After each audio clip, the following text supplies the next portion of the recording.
Truth academy independence day முன்னிட்டு இன்றைக்கி வந்து நிறைய காம்படிஷன் வச்சுருந்தோம். உண்மையிலே ஸ்டார்டிங்லேருந்து இந்த மேடம் ஒரே ஃபஸ்ட்டு ப்ரைஸாக அள்ளிட்டாங்க. இன்றைக்கி man of the match award வாங்கி 1000 rupees வின் பண்ணிக்கிங்க. ஒரே விருதாக இருக்குது, விருது மழை பொழிந்துட்டுருக்கு.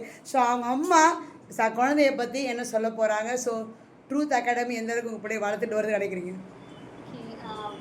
வந்து ட்ரூத் அகாடமிக்கு ரொம்ப நன்றி சொல்கிறேன். ஏன்னா வந்து மிஸ் வந்து என்னோட ஸ்கூல் மிஸ் அவங்க சடனாக தான் ஒரு நாள் நான் மீட் பண்ணி மிஸ் கிட்ட வந்து இந்த டியூஷன் பற்றி கேட்கும் போது அவளை ஜாயின் பண்ணேன். ஆனால் ரெகுலராக வரமாட்டா, டெய்லி அட்டண்டன்ஸ்லாம் ரொம்ப மிஸ் ஆகும். இருந்தாலும் வரும்போதெல்லாம் ஏதாச்சும் ஒன்று கற்றுட்டு வருவாள். அம்மா மிஸ் வந்து ஏசப்பா பாட்டு கேட்க சொன்னாங்க, ஏசப்பா கதை கேட்க சொன்னாங்கன்னு சொல்லிட்டு அந்த விஷயத்தில் நிறைய வந்து அவள் நிறைய கற்றுக்கிட்டான். அவன் நிறைய பண்ணுவான். இப்போ ரொம்ப கூச்சப்படுறான். இதுக்கப்புறம் வந்து நிறைய கற்றுக்கிட்டு நிறைய பெர்ஃபார்மன்ஸ் பண்ணுவான். இதோட நிறைய கிஃப்ட் வாங்குவான். இன்னைக்கு man of the match award வாங்கியிருக்கிறா உங்கள் பிள்ளை. ஓவரால் அவள் தான் வின் பண்ணியிருக்கா. ஸோ எந்த அளவுக்கு ஃபீல் பண்ணுற கேத்ரின்?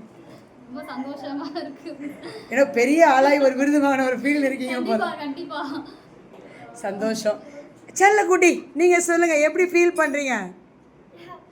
ஹாப்பியாக ஃபீல் பண்ணுறீங்களா? இத்தனை அவார்டு வாங்கி வச்சுருக்கீங்க, எல்லாத்துலேயும் ஃபஸ்ட்டு வர வாங்கி. இந்த காசு என்ன பண்ண போகிறீங்க?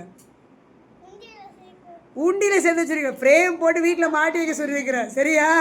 சூப்பர். கொண்டு போய் உங்கள் சிஸ்டரை காட்டு, சிஸ்டர் நான் வின் பண்ணேன்னு சொல்லு. ஓகேவா? சூப்பர். கிளாப் பண்ணலாம் எல்லாரும் லியாக்கு. சூப்பர்.